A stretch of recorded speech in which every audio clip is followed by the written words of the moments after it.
Here are solutions to homework set number 10 for ECE 111. This homework set looks at problems you encounter in ECE 311 Circuits 2, specifically capacitors and heat equation.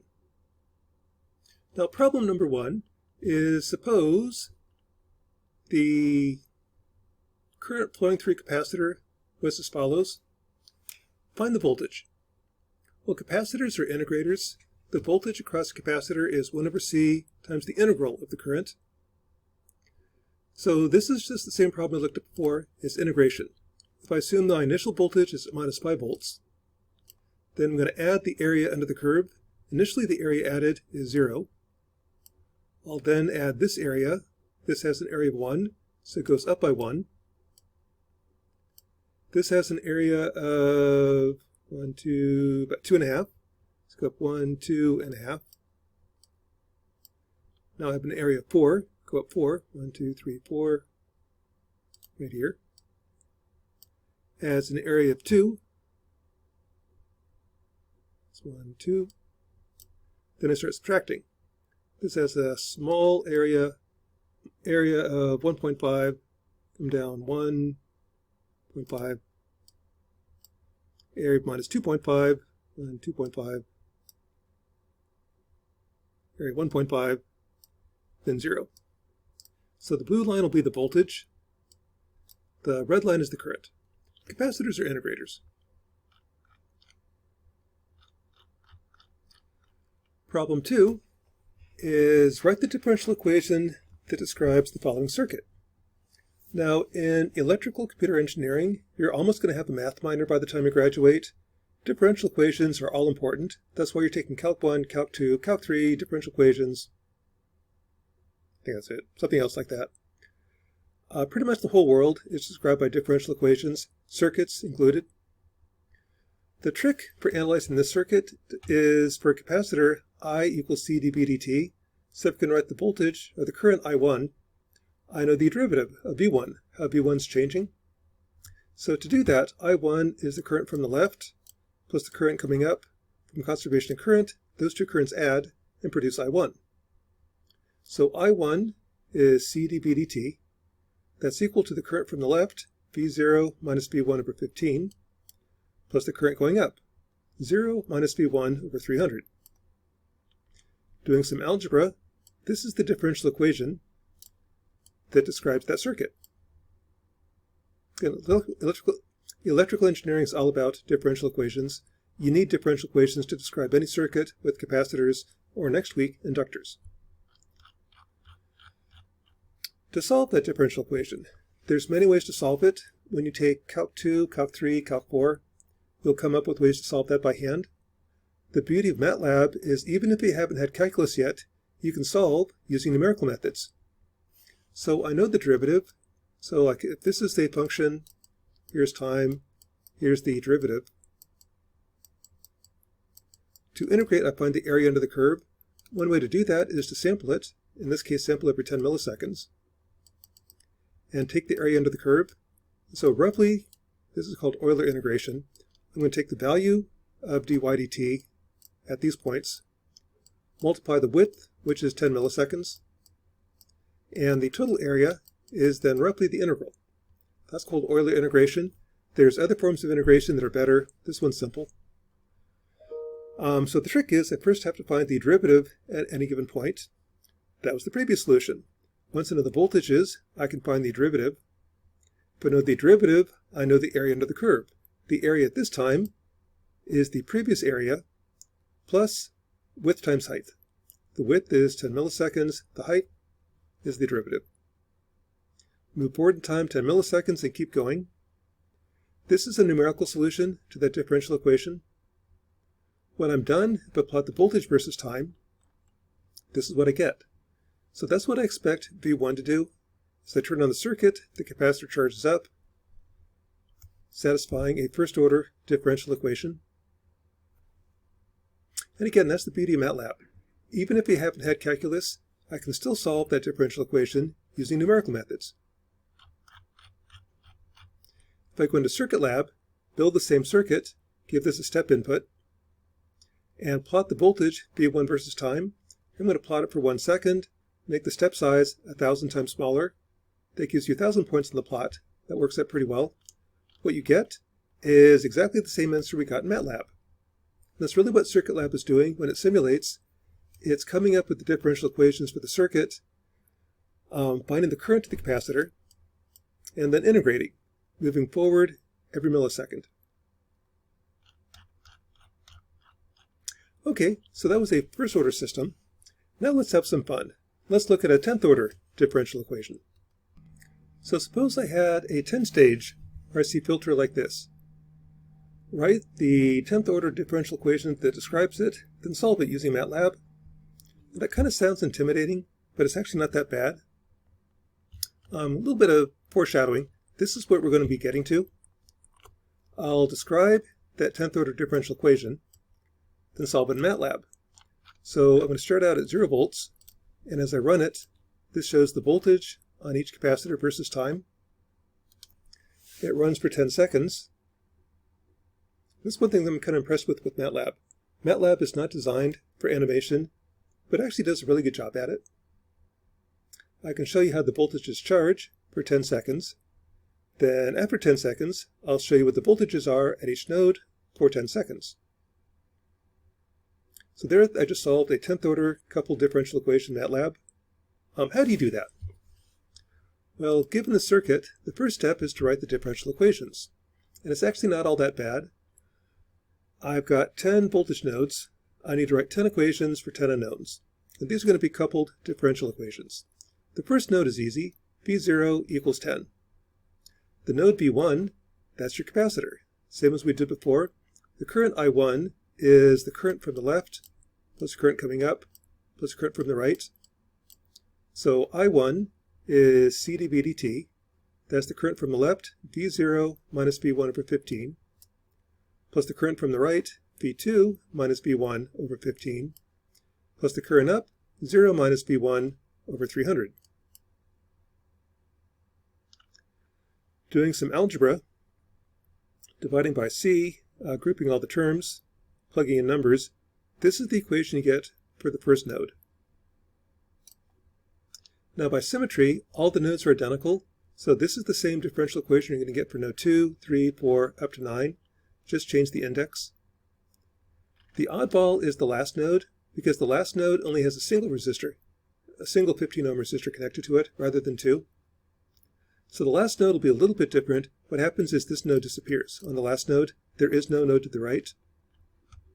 So what you get is this for the last node. Again, there's no node 11. Plugging in numbers, this is the equation for the last node. So these are the 10 coupled first-order differential equations that describe the circuit. It sounds intimidating, but it's actually not all that bad. To solve, this is where Matlab comes into play. In Matlab, what I do is I know the differential equation at node 1. It's minus 11 times V0, minus 22 times V1, plus 11 times V2. Likewise at node 2, all the way up to node 9. Node 10 is the oddball. So if I know the voltages, I know the derivative. If I know the voltage and the derivative, I can move forward in time by 10 milliseconds. Do numerical integration. Then I repeat. Keep on repeating every 10 milliseconds until I get to 10 seconds. And after that, save all the voltages at each time point, then plot it. So this is what that looks like. Again, I'll run that for you. Kind of fun to watch. I start out, everybody's at 0 volts. The first node is 1 volt, that's my step input. I then calculate the voltages every 10 milliseconds and plot them. This goes on for 10 seconds. After 10 seconds, I will then plot the voltage versus time for all 10 capacitors, all 10 nodes.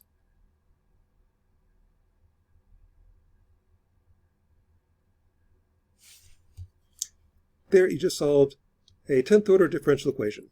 So you can brag to your roommates about that. Again, that's the beauty of Matlab. If I can write the differential equations, I can solve them in Matlab. You can solve these by hand. You're not going to get to that until you get to probably Circuits 2 or Signals and Systems. But even though we haven't had those courses yet, if I can write the differential equations, I can solve using numerical methods. I can solve using Matlab. In Circuit Lab, I can do the same thing. Build the circuit in Circuit Lab, give it a step input, plot the voltages versus time.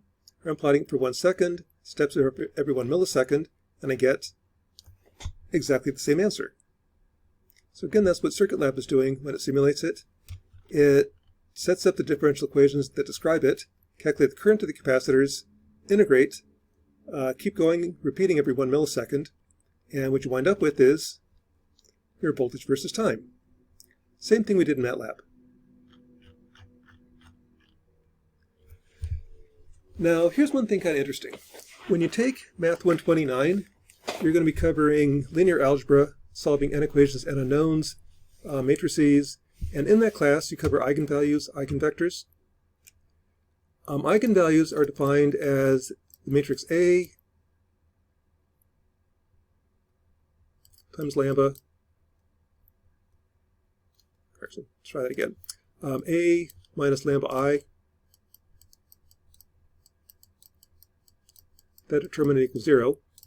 The solutions are the eigenvalues. The eigenvectors are the vectors such that A times the eigenvector is the eigenvalue times the eigenvector. So that's the definition of eigenvalues, eigenvectors.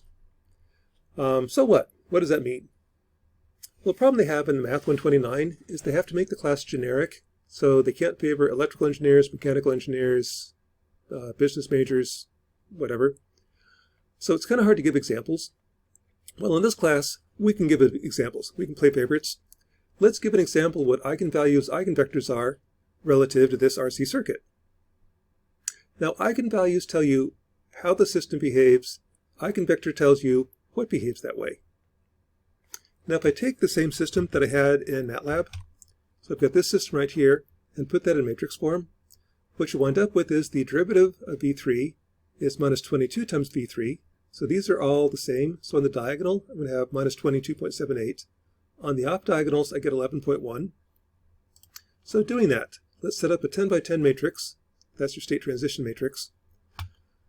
Most of the elements are 0. The diagonal is minus 22.7. The off diagonal is 11.1. And the oddball is this last entry right here. That's minus 11.66. Once I get this 10 by 10 matrix, any square matrix has eigenvalues, it has eigenvectors. And Matlab will calculate those. They say, what are the eigenvalues, eigenvectors? Here's the 10 eigenvectors, here's the 10 eigenvalues. So note that eigenvalues tell you how it behaves, eigenvector tells you what behaves that way. So something decays as e to the eigenvalue times time. Something decays as e to the minus 44t. What behaves that way is the fast eigenvector. Something decays as e to the minus 0.8t. What behaves that way is the slow eigenvector. So to see that, I can go into Matlab and input that. So here I find the eigenvalues, eigenvectors of A. Suppose I make the initial condition the fast eigenvector. If I run that, or set the input to 0, initial condition is the fast eigenvector, poof. Let's run that again. Poof. What happened is that disappeared so fast you couldn't see it, so let's slow it down by 10 times. That's the fast eigenvector. Notice as I run it, the shape stays the same. The shape is the eigenvector. The speed is the eigenvalue. This shape, hot, cold, hot, cold, hot, cold, decays as e to the minus 44t. A little bit slower. And there's the shape. That's the fast eigenvector. Now let's take the slow eigenvector. The slow one is the 10th one. And this one's only positive. I know that because I've done this before. But look at the slow eigenvector. This shape stays the same, so let's run a little bit longer. Speed it up, go for about 5 seconds. The shape is the eigenvector. The shape stays the same. The amplitude is the eigenvalue. That decays as the eigenvalue, whatever that was, e to the minus 0.8t. And there are other eigenvectors as well.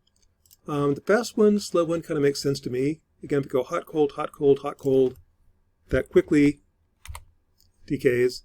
If I have that first slope, it slowly decays.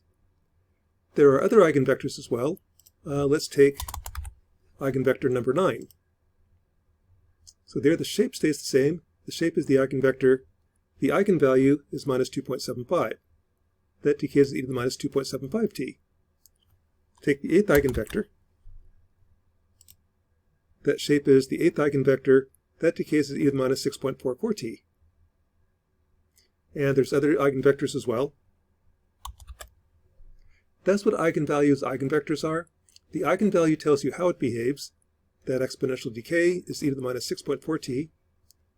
The next one decays to e to the minus 11.6t.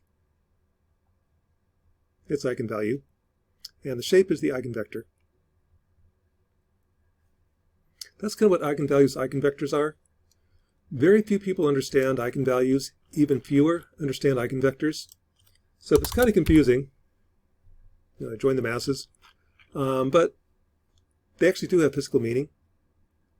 The last problem is, suppose my initial condition is actually just a random number. What happens? So if I give this an initial condition that's random,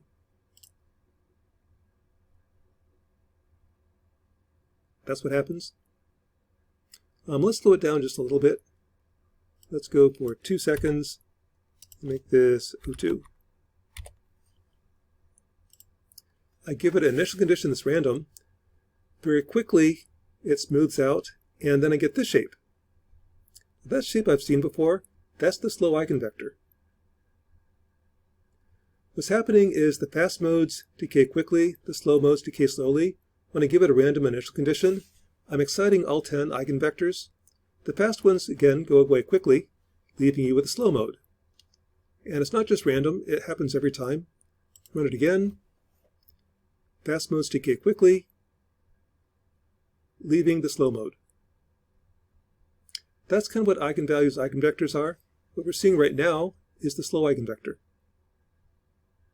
So kind of we're covering that. This might be the last time you ever see eigenvectors. You'll see them in Math 129. When they talk about them, think about this problem. I've got something decaying quickly. What decays quickly is the eigenvector. Something decays slowly. What decays slowly is that eigenvector. So that's kind of eigenvalues eigenvectors. But anyway, that is math or homework set number 10 for ECE 111.